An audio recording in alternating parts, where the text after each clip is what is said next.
नमस्कार, प्रादेशिक खबरों में आप सभी का स्वागत है। मैं हूं आपके साथ बिलाल मलिक और आप देख रहे हैं लाइव एक्सप्रेस। मेरठ के गंगानगर थाना क्षेत्र में आज उस वक्त सनसनी फैल गई जब दिन दहाड़े कार सवार अज्ञात बदमाशों ने एक रेस्टोरेंट मालिक की गोली मारकर हत्या कर दी और फरार हो गए। वहीं गोली लगने के बाद रेस्टोरेंट कर्मचारी उसे अस्पताल भी ले गए, लेकिन उसकी मौत हो गई। मृतक का नाम 35 वर्षीय सुशील कुमार चौधरी बताया जा रहा है और वो मेरठ के गंगानगर स्थित फ्लेवर्स ऑफ इंडिया के नाम से एक रेस्टोरेंट का मालिक है।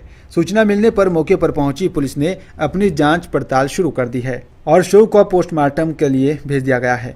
खास बात यह है कि ये वारदात रेस्टोरेंट में लगे सीसीटीवी कैमरे में कैद हो गई और उसमें साफ साफ दिखाई पड़ता है कि 4 से 5 लोग 2 बजे एक सफ़ेद रंग की स्विफ्ट कार में आते हैं और उसके बाद सुशील जैसे ही रेस्टोरेंट के बाहर आता है तभी वो लोग सुशील से हाथापाई करते हैं और राइफल हाथ में लेकर उसके साथ मारपीट करते हैं। इसके बाद सुशील भागकर रेस्टोरेंट में जाता है और बदमाश भी उसके पीछे भागते हैं और उसे गोली मारकर आराम से कार में बैठकर फरार हो गए। सुशील चौधरी नाम के व्यक्ति की अभी एक अज्ञात व्यक्तियों द्वारा हत्या की गई। कुछ बहुत अहम सुराग हम लोग के हाथ लगे हैं और बहुत जल्द जो लोग इसमें शामिल उनकी गिरफ्तारी करके हम लोग वैधानिक कार्रवाई कर रहे हैं, उनको जेल भेजेंगे। पूरी डिटेल हम लोग कर रहे हैं। हमारे पास बहुत महत्वपूर्ण सारी जानकारी की जा रही। मोगा बार एसोसिएशन के चुनाव एसोसिएशन के दफ्तर में रिटर्निंग अधिकारी जगदीश सिंह की अगुवाई में हुए। आपको बता दें कि वोट डालने के लिए सुबह से ही वकीलों में काफी उत्साह देखने को मिला। मोगा बार एसोसिएशन के चुनाव मंगलवार को एसोसिएशन के दफ्तर में रिटर्निंग अधिकारी जगदेव सिंह की अगुवाई में हुए। वहीं इस मौके पर मीडिया को जानकारी देते हुए एडवोकेट नसीब बावा ने कहा कि चुनाव के लिए वकीलों में काफ़ी उत्साह था। उन्होंने कहा कि पहले भी 12 बार एसोसिएशन के प्रधान रह चुके हैं। आज उन्हें एक बार उनके वकील भाइयों ने प्रधान चुन मौका दिया। अब वह वकीलों की पेश आने वाली मुश्किलों को पहल के आधार पर हल करवाएंगे। वहीं उन्होंने कहा कि जैसे चुनाव में शराब और अन्य लालच देकर वोटों की खरीद की जाती है, वैसा यहाँ नहीं हुआ। इस बार मोगा बार एसोसिएशन के चुनाव बिना किसी को कोई लालच दिए संपन्न हुआ। बार मौके की इलैक्शन सी। इस इलैक्शन के 3 कैंडीडेट असीं इलैक्शन लड़ रहे सी। मेरी ये मैं 12 बार का प्रेजिडेंट पहला रह चुका और 13वीं बार मैंने मौका दिता बार ने। मैं समझदा कि जी साडी चोण हुंदी है ये परिवारक चोण आ। ये कोई शहर का कोई दखल या कोई बाहरला दखल ना ही कोई ज़्यादा होंदा। असीं परिवार दी समस्यावां जिहड़ियां वकील परिवार दी समस्यावां उन्हां दे वल असीं आपदा ध्यान दिवाउण दी कोशिश करदे हां कि जज समान दी कोई नाल कोई प्रॉब्लम आउंदी है जां कोई वकील दे नजायज़ तरीके दे नाल कोई मुसीबत आ जांदी है, ਉਹਦੇ वास्ते भी असीं यतनशील ਹੁੰਦੇ कि सारे। मेरी भी इच्छा यही होगी कि एक तो लिटिगेंट्स ਜਿਹੜੇ ਸਾਡੇ ਇੱਥੇ ਸਾਇਲ ਆਉਂਦੇ ਆਗੇ ਕਚਹਿਰੀਆਂ ਦੇ ਵਿੱਚ ਉਹਨਾਂ ਨੂੰ ਚੰਗੇ ਸਾਫ ਸੁਥਰੇ ਪਾਣੀ ਦਾ ਪ੍ਰਬੰਧ ਕਰਕੇ ਦੇਈਏ, ਉਹਨਾਂ ਨੂੰ ਬਾਥਰੂਮ ਵਗੈਰਾ ਦਾ ਪ੍ਰਬੰਧ ਕਰਕੇ ਦੇਈਏ ਔਰ ਜੇ ਕਿਤੇ ਛਾਂ ਵਗੈਰਾ ਦਾ ਪ੍ਰਬੰਧ ਹੈ ਨਹੀਂ ਉਹਦਾ ਪ੍ਰਬੰਧ ਕਰਕੇ ਦੇਈਏ। ਔਰ ਇਸ ਤੋਂ ਬਾਅਦ ਜਿਹੜੀਆਂ ਵੀ ਸਮੱਸਿਆਵਾਂ ਵਕੀਲਾਂ ਦੀਆਂ ਜਿਵੇਂ ਹੁਣ ਨਵੀਂ ਕੰਸਟਰਕਸ਼ਨ ਹੋਣ ਜਾ ਰਹੀ ਹੈ ਜਲਦੀ ਮੋਗਾ ਕਚਹਿਰੀ ਦੀ, ਉਹਦੇ ਵਿੱਚ ਵੱਧ ਤੋਂ ਵੱਧ ਵਕੀਲ ਸਾਹਿਬਾਨ ਨੂੰ ਮੇਰਾ ਇਹ ਹੋਊਗਾ ਵੀ ਅਸੀਂ ਦਫ਼ਤਰ ਆ ਜਿਹੜੇ ਉਹਨਾਂ ਨੂੰ ਦਵਾ ਸਕੀਏ ਤਾਂ ਕਿ ਉਹ ਆਪਦਾ ਆਰਾਮ ਨਾਲ ਬਹਿ ਕੇ ਉੱਥੇ ਪ੍ਰੈਕਟਿਸ ਕਰ ਸਕਣ। ਤੇ ਮੈਂ ਜਿਸ ਤਰ੍ਹਾਂ ਸਾਡੇ ਵਕੀਲ ਸਾਹਿਬਾਨ ਨੇ ਮੈਨੂੰ ਮਾਣ ਸਨਮਾਨ ਦਿੱਤਾ, ਮੈਂ ਕੋਸ਼ਿਸ਼ ਕਰੂੰਗਾ ਉੱਤੇ ਉਤਰਨ ਦੀ ਔਰ ਵਕੀਲ ਸਾਹਿਬਾਨ ਦਾ ਤੇ ਸੈਲਾਂ ਦਾ ਜਿਹੜਾ ਫਾਇਦਾ ਕਰਨ ਦਾ ਕੋਸ਼ਿਸ਼ ਕਰਾਂਗੇ ਜਿਸ ਤਰੀਕੇ ਨਾਲ ਹੋ ਸਕੇ। ਬੈਂਚ ਦੇ ਬਾਰ ਦੇ ਰਿਲੇਸ਼ਨ ਨੂੰ ਜਿਹੜਾ ਚੰਗੇ तरीके ਨਾਲ आगे तोड़ने वास्ते यदि कोशिश करेंगे। बहुत बहुत धन्यवाद। रेलवे ने 8 जनवरी से 29 फरवरी तक फोगी सीजन का हवाला देते हुए 4 शताब्दी समेत 21 ट्रेनों को रद्द कर दिया है, जिसके चलते यात्रियों को भारी परेशानियों का सामना करना पड़ रहा है। लेकिन रेल अधिकारियों की अगर माने तो परेशानी होगी, लेकिन और कोई भी रास्ता नहीं है। एक और जहां रेलवे बुलेट और ज़्यादातर हाई स्पीड ट्रेनें चलाने की बात कर रहा है, जिसके लिए प्रधानमंत्री नरेंद्र मोदी इसे लेकर फ्रांस सहित अन्य देशों के साथ बात कर रहे हैं। वहीं रेलवे ने फोग की संभावना के आधार पर ही ढेरों ट्रेनों को रद्द कर हजारों लोगों को परेशान करने की प्लानिंग कर दी है। आपको बता दें कि धुंध हर साल पड़ती है, लेकिन आज तक शताब्दी सहित इतनी भारी संख्या में ट्रेनों को रद्द नहीं किया गया, जब ज़्यादातर लोग दिल्ली जाने के लिए शताब्दी में ही जाना पसंद करते हैं। फोगी सीजन में जब सड़क मार्ग पर पुअर विजिबिलिटी होती है, तब लोग अपने वाहनों से न जाकर अधिकतर लोग रेल मार्ग से ही ट्रैवल करते हैं। लेकिन इस सर्दी में शताब्दी को हर मंगलवार और रविवार के लिए रद्द कर दिया गया है। रेलवे का ये फैसला सभी की समझ से परे है। डीआरएम अंबाला दिनेश कुमार झा का कहना है कि सभी शताब्दी एक्सप्रेस में 17 कोच कर दिए गए हैं। उन्होंने कहा कि उदाहरण के तौर पर चंडीगढ़ से दिल्ली जाने वाली शताब्दी के कोच दिल्ली जाने के बाद उसी समय किसी और डेस्टिनेशन को जाने वाली शताब्दी में जोड़ दिए जाएंगे। अगर शताब्दी लेट होगी तो ऐसा संभव नहीं हो पाएगा और आगे के डेस्टिनेशन को जाने वाली शताब्दी भी लेट हो जाएगी। टेंटेटिवली किया है वो 8 जनवरी से लेके 28 फरवरी तक किया है और इसका मुख्य जो कारण रहा है कि पिछली साल शताब्दी कैंसिल नहीं की गई थी तो लेकिन इतनी इनकन्वीनियंट टाइम पे पहुंचती थी या स्टार्ट होती थी उससे पैसेंजर्स काफ़ी कंप्लेंट करते थे। तो उसको मद्देनज़र हमने क्या किया है कि वीक में एक और बीच में ब्रेक दिया है जिससे कि जब भी ट्रेन चले तो कम से कम 2-3 घंटे के अंतराल में तो डिले हो सकती है बट उससे ज़्यादा लेट ना हो जिससे पैसेंजर्स को इनकन्वीनियंस ना हो। नहीं, शताब्दी एक ही केवल कैंसिल की है एक दिन, आई थिंक ट्यूसडे को। पहले संडे तो नॉर्मली ऑफ रहता ही रहता है, एक खाली ट्यूसडे को अभी किया है। हमारे यहाँ से तो एक ही किया है, बाकी का जैसे हमारे स्टेशन से पास होती है अम्बाला से तो एक अमृतसर शताब्दी को भी एक दिन कैंसिल किया है वीक में। बाकी की काफ़ी सारी गाड़ियाँ हैं, करीब 62 पेयर्स ऑफ ट्रेन्स हैं जिनको पूरी कैंसिल नहीं किया लेकिन उनकी फ्रीक्वेंसी कम की गई है। जैसे कोई डेली ट्रेन है तो उसको सप्ताह में 3 बार किया है या 2 बार कर दिया गया है। ये भी उसी कारण हुआ है कि ट्रेन जो है जब भी चले तो कम से कम डिले के साथ चले। अदरवाइज कई बार होता है कि कल की ट्रेन आज आ रही है तो वो भी बड़ा इनकन्वीनियंट होता है पैसेंजर्स को। तो इसमें पैसेंजर्स को तो बड़ी परेशानी होगी जो ट्रेन वगैरह जैसे। हाँ बिल्कुल, आप बिल्कुल सही कह रहे हैं, पैसेंजर्स को ज़रूर परेशानी होगी लेकिन संरक्षा भी जो सेफ्टी है पैसेंजर्स की वो बहुत ही इम्पोर्टेंट है, हम उसको नज़रअंदाज नहीं कर सकते हैं।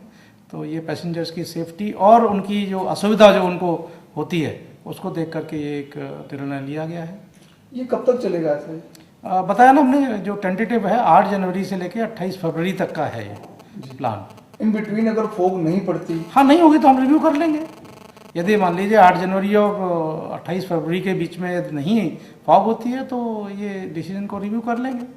हमारा मुख्यालय एक्चुअली ये रिव्यू करता है, वही ये कैंसिलेशन का ऑर्डर देता है और जो ट्रेन दोबारा स्टार्ट करनी होती है वही डिसीजन देते हैं तो हम अपना उनको फीडबैक दे देंगे।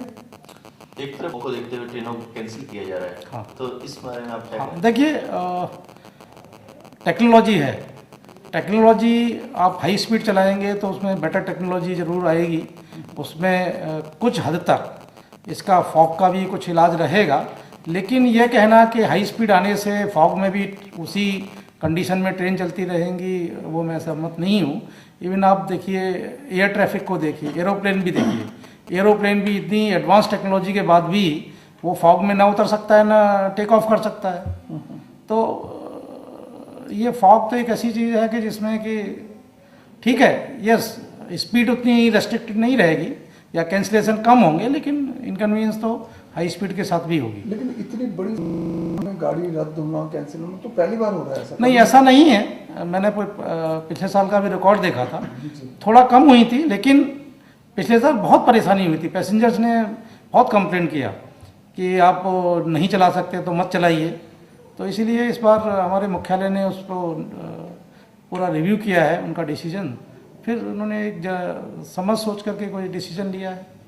पूर्व रेल मंत्री पवन बंसल ने भी यही कहा है, फॉगिंग के सीजन में पब्लिक के सबसे सेफ ट्रांसपोर्ट रेलवे ही माना जाता है बाकी पब्लिक ट्रांसपोर्ट के लिए। नहीं, वही मेरा आपसे मतलब बताने का यही मतलब इरादा है और ये कहना चाहता हूँ मैं कि यस इनकन्वीनियंस पैसेंजर्स को नहीं होनी चाहिए लेकिन उनके साथ साथ में उनको कोई असुविधा भी नहीं होनी चाहिए और उन सेफ्टी भी कंप्रोमाइज़ नहीं होनी चाहिए।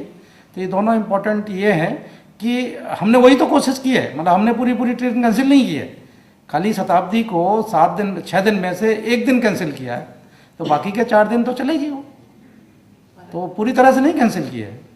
तो बात सही है, मतलब जो आप कह रहे हैं वो भी सही है और हम जो कह रहे हैं वो भी सही है। इसका सोल्यूशन क्या है समझते हैं? नहीं, सॉल्यूशन पर बताया मैंने, जैसे टेक्नोलॉजी ही सॉल्यूशन ला सकती है और लेकिन मेरे हिसाब से पूरा 100% सॉल्यूशन आपको नहीं मिल सकता है कि जो आप फॉग में या जो क्लियर वेदर में जो आपकी कंडीशंस रहेंगी डेफिनेटली वो अलग अलग होंगी।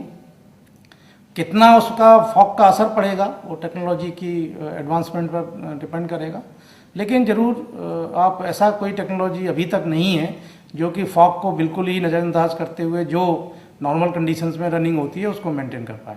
इतने सालों में आज रेलवे ही क्या, अब मैं तो आपको बोल रहा हूँ कि एयर ट्रैफिक है वो भी नहीं कर पाया। जीपीएस तो हम सिस्टम तो भी नहीं, जीपीएस का देखिए मेरे जो जितने भी हैं ना ये खाली एड है, ये आपको सुविधाएं देते हैं, ये एकदम से फुल प्रूफ आपको सोल्यूशन नहीं देते। फुल प्रूफ सोल्यूशन तो तभी आएगा कि हमारा जो ड्राइवर है उसको सिग्नल पूरी तरह से दिखाई दे। मेरठ के मुजफ्फरनगर में शादी के दौरान 2 युवकों को गोली मार दी, जिनकी हालत बेहद चिंताजनक बनी हुई है। गोली लगने वाले घायलों में मोहित और रोहित शामिल हैं, जिसमें एक को गोली सिर में लगी है। जैसे ही गोली की आवाज़ लोगों ने सुनी तो वहां मौजूद लोगों के हाथ पांव फूल गए।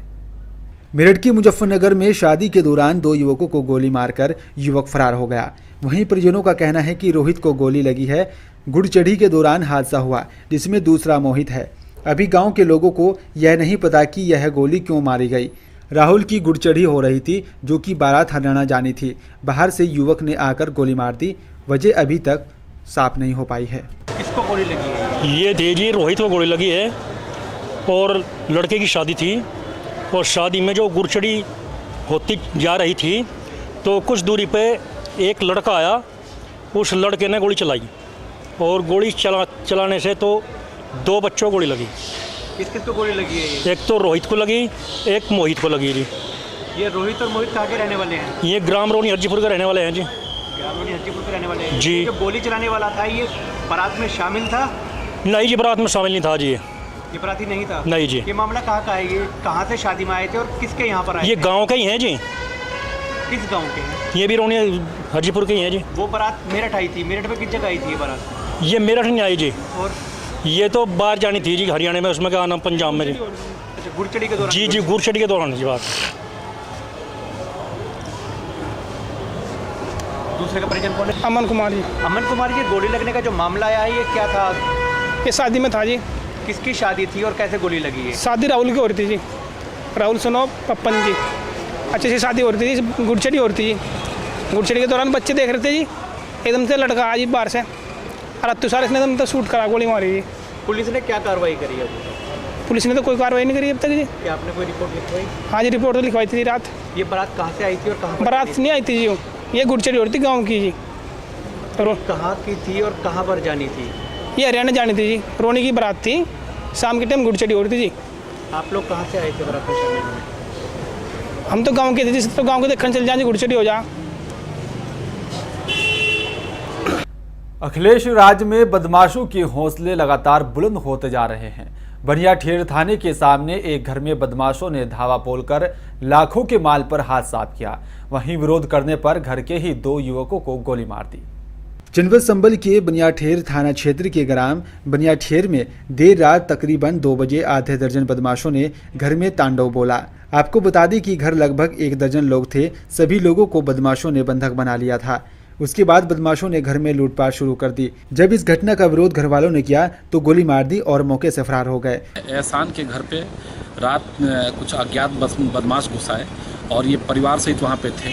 इनको हथियारों के बल पे इन्हें अपने कब्जे में कर लिया और उसके बाद से इनके घर के अंदर आलमारी और बक्से तोड़ करके उसमें से जो जेवरात थे वो ले गए। उसके बाद से एहसान भाग करके बाहर जब चिल्लाए तो गाँव वाले जब लूटे तो जाते जाते उन्होंने फायर किया तो उनके दोनों बच्चों को छर्रे लगे हैं, जिनका इलाज जिला अस्पताल मुरादाबाद में किया जा रहा है। इस संबंध में FIR लॉन्च किया जा रहा है और दोषी के विरुद्ध कार्रवाई की जाएगी। घटना का शीघ्र अनावरण किया जाएगा। घने कोहरे के चलते आज आजमगढ़ जिले के सरायमीर थाना क्षेत्र के खानपुर गांव के पास पिकअप और ऑटो की आमने सामने से टक्कर हो गई।